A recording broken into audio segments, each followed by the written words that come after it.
जी अस्सलाम वालेकुम। इससे पिछले लेक्चर में वर्डप्रेस बेसिक्स के पार्ट 1 में हमने ये कुछ मिनिमल चीज़ें देखी हैं कि वर्डप्रेस के डैशबोर्ड के फीचर्स कौन कौन से हैं, उनको मैनेज कैसे करना है। सिंपल वे में सिर्फ मैंने गो थ्रू करवाया है। पेज कैसे क्रिएट करते हैं और किसी पेज को as a home page WordPress में सेट कैसे करते हैं। इसमें हम देखेंगे इंशाल्लाह कि थीम को इंस्टॉल और उसको यूज़ कैसे करते हैं। हम एक्स्ट्रा थीम को लेके चलेंगे इस वीडियो में, और उसके बाद हम किसी प्लगइन को इंस्टॉल कैसे करते हैं और स्पेशली एलिमेंटर को यूज़ कैसे करते हैं। चलते हैं वर्डप्रेस के डैशबोर्ड में। यहाँ पे ये वर्डप्रेस की यूज़र साइड है। लास्ट टाइम हमने होम पेज क्रिएट किया था और फ्रंट साइड पे इस वक्त होम पेज नज़र आ रहा है। यहाँ पे मैं अपीयरेंस के अंदर थीम्स का ऑप्शन कहाँ पे होता है वो चेक कर लेते हैं। ये साइड बार है, यहाँ पे अपीयरेंस में थीम्स होते हैं। थीम्स पे क्लिक किया तो पहले से इंस्टॉल्ड थीम यहाँ पे आ रहे हैं। यहाँ पे एक पॉइंट माइंड में रखिएगा, पॉइंट टू रिमेंबर जिसे कहेंगे आप, पॉइंट टू बी फोकस्ड। वो ये है कि बहुत सारे आप थीम यहाँ पे इंस्टॉल कर सकते हैं वर्डप्रेस में जितने मर्जी, लेकिन एक टाइम पे आपका एक ही थीम एक्टिव हो सकता है जो यहाँ पे फर्स्ट पे होता है और उसके साथ एक्टिव लिखा होता है। बिकॉज फ्रंट साइड पे थीम का मतलब क्या होता है कि आपकी वेबसाइट का स्ट्रक्चर या लेआउट के आपके सेक्शंस कैसे और कहाँ कहाँ पे नज़र आएंगे। अभी जो थीम इंस्टॉल है उसका नाम है 2025, जो वर्डप्रेस हर अपने वर्जन के साथ न्यू थीम भी लाता है। इसमें ये स्ट्रक्चर है, ये हेडर ऐसा है कुछ, यहाँ पे पेज का टाइटल नज़र आ रहा है, काफ़ी गैप है यहाँ पे, और ये फुटर कुछ ऐसा है। अब मैं जब नया कोई थीम इंस्टॉल करूँगा, पहले हम जो थीम है उनको डिलीट भी करेंगे, हमारे काम के नहीं है ये वाले। एक पहले नया थीम कर लेते हैं। थीम और प्लगइन जब आपने वर्डप्रेस में लोकल वर्डप्रेस पे न्यू इंस्टॉल करना है, उसके लिए आपको इंटरनेट कनेक्शन चाहिए। मेरा इंटरनेट कनेक्टेड है तो थीम और प्लगइन इंस्टॉल हो जाएंगे। तो मैं यहाँ पे थीम इंस्टॉल कर रहा हूँ। जिस वे में मैं बता रहा हूँ थीम इंस्टॉल करना वर्डप्रेस की अपनी लाइब्रेरी से, उसके लिए नेट चाहिए होगा। और अगर आपने थीम की जिप फाइल कहीं से ले ली है, वैसे डाउनलोड पहले से कर लिया है, किसी और से ले लिया है, तो वो आप लोगों को नेट नहीं चाहिए होगा, आप यहाँ से अपलोड कर सकते हैं। वो हम किसी और वीडियो में डिस्कस करेंगे। तो ये थीम एक्टिव है, यहाँ पे सर्च करते हैं, नाम है एस्ट्रा। जब सर्च करना है, कोई एंटर प्रेस करने की ज़रूरत नहीं है। यहाँ पे ये फर्स्ट पे पर्पल कलर में थीम आ रहा है जिसका नाम है एस्ट्रा। इसको प्रीव्यू भी कर सकते हैं, डिटेल भी चेक कर सकते हैं। अभी कोई ज़रूरत नहीं है, बहुत फेमस थीम है, लाइट वेट है। इसको इंस्टॉल करते हैं, जैसे ही इंस्टॉल हो जाएगा यहाँ पे एक्टिवेट का बटन आ जाएगा, इसको यहाँ पे एक्टिवेट कर देना है। जैसे मैं पहले बता चुका हूँ, मल्टीपल थीम्स आप वर्डप्रेस में रख सकते हैं, लेकिन एक टाइम पे एक ही चलेगा, एक ही वेबसाइट का स्ट्रक्चर हो सकता है, और हम उसको एक्टिवेट करते हैं। जो एक्टिवेटेड होता है वही थीम हमारे डिज़ाइन के बैक पे चल रहा होता है। तो जैसे ही इंस्टॉल होता है, एक्टिवेट होता है, उसके बाद वीडियो को फर्दर प्रोसीड करते हैं। तो थीम इंस्टॉल हो चुका है यहाँ पे, इसको यहाँ पे एक्टिवेट कर लेते हैं।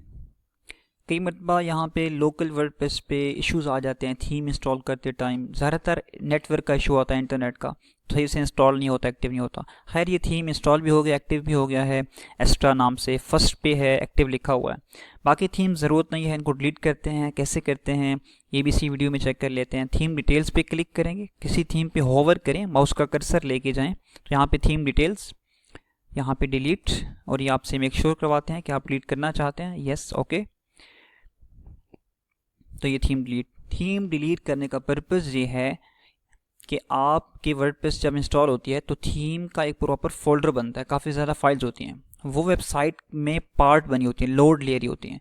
तो जब हमें कोई चीज़ वर्डप्रेस में ज़रूरत नहीं है, ये साइट डेवलप करने में एक्स्ट्रा फाइल्स पड़ी हैं, एक्स्ट्रा चीज़ें पड़ी हैं जिनकी ज़रूरत नहीं है हमें, उनको यकीनन रिमूव कर देना चाहिए। इस साइट की परफॉर्मेंस के लिए बहुत बेटर होता है। यहाँ इसको भी हम डिलीट करते हैं, इस पर क्लिक, डिलीट, ओके। तो जितने भी एक्स्ट्रा चीज़ें हैं आपने वर्डप्रेस से रिमूव कर देनी है। पेजेस हों, पोस्ट हों, थीम्स हों, बस एक ही हमारा थीम है एक्टिव, एक्स्ट्रा। फ्रंट साइड पे जाके, क्योंकि मैंने नया थीम इंस्टॉल किया है और थीम मैंने आपसे कहा है आपके फ्रंट साइड का डिज़ाइन का स्ट्रक्चर या लेआउट डिफाइन करता है। इसको रिफ़्रेश करेंगे तो आपने चेंजिंग देखनी है। रिफ़्रेश कर रहा हूँ, यहाँ पे आपको इसका स्ट्रक्चर डिफरेंट नज़र आया। एक्स्ट्रा में हेडर के नीचे लाइन आ गई है, आपका पेज टाइटल बिल्कुल इधर आ गया है, और ये सिंपल सा एक फुटर है जो कि बिल्कुल बेसिक सा एक किसी भी साइट को डेवलप डिज़ाइन करने का स्ट्रक्चर आपको प्रोवाइड किया है। इसके ऊपर हम पेज बनाते हैं, जो थीम के ऊपर लगता है उसको हम डिज़ाइन करते हैं एलिमेंटर से। तो ये ऊपर बाय डिफ़ॉल्ट कुछ ऑप्शन आ रहे हैं, थीम के साथ कस्टमाइज़ का ऑप्शन आ रहा है जो पहले नहीं आ रहा था। यहाँ पे एक और पॉइंट, ये जो ब्लैक बार है ये यूज़र्स को नज़र नहीं आती, नॉर्मल यूज़र्स को, जस्ट उस यूज़र को नज़र आएगी जिसने यहाँ पे डैशबोर्ड में एडमिन साइट पे लॉगिन कर रखा होगा, जिसके पास एक्सेस होगी। तो इसी तरह हम प्लगइन अब इंस्टॉल करते हैं। एलिमेंटर प्लगइन्स में जाके इस पर क्लिक करते हैं।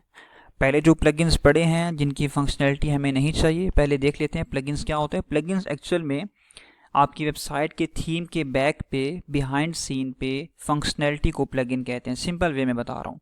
फॉर एग्जांपल, आपने कोई बटन पे क्लिक किया है, बटन के साथ क्या कुछ करवाना है वो प्लगइन करेगा, वो नज़र नहीं आएगा, सिर्फ आपको थीम में चेंजिंग नज़र आएगी, लेआउट में, डिज़ाइन में, लेकिन वो बैक पे थीम के बिहाइंड सीन जो प्लगइन काम कर रहा होगा, फंक्शनैलिटी परफॉर्म कर रहा होगा, ये होता है प्लगइन सिंपल वे में। अभी हम प्लगइन जो इंस्टॉल करने जा रहे हैं, सारे प्लगइन ऐसे ही इंस्टॉल करते हैं। यहाँ पे भी नेट चाहिए, ऐड प्लगइन, नेट थोड़ा यहाँ पे स्ट्रॉन्ग चाहिए होता है जब वर्डप्रेस में कोई प्लगइन या थीम इंस्टॉल करना होता है। कभी कभी नेटवर्क इशू की वजह से वो चीज़ें वहाँ पे करप्ट हो जाती हैं, रह जाती हैं। यहाँ से भी प्लगइन कर सकते हैं अगर आपने वर्डप्रेस के इस लाइब्रेरी के अलावा कहीं से और प्लगइन ले लिया है, डाउनलोड कर लिया है।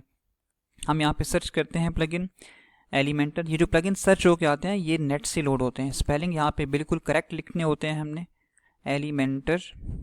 थोड़ी सी मिस्टेक से आपको रिजल्ट प्रॉपरली नहीं मिलेंगे।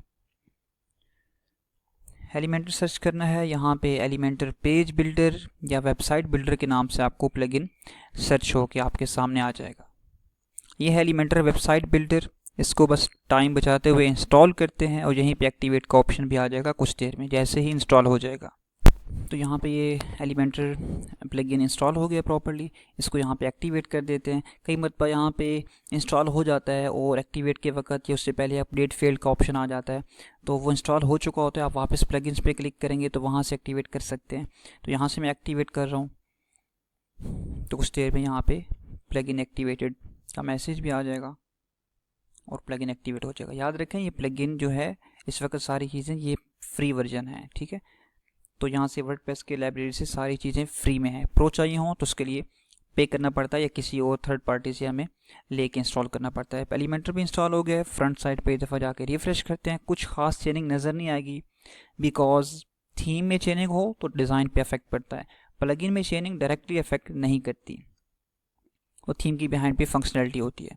खैर, ये दोनों चीज़ें इंस्टॉल हो चुकी हैं। इस वीडियो को भी यहाँ पे स्टॉप करते हैं कि थीम को या प्लगइन को इंस्टॉल कैसे करना है।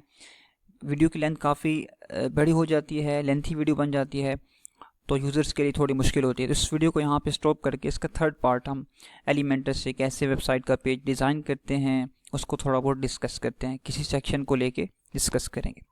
तब तक के लिए थैंक यू।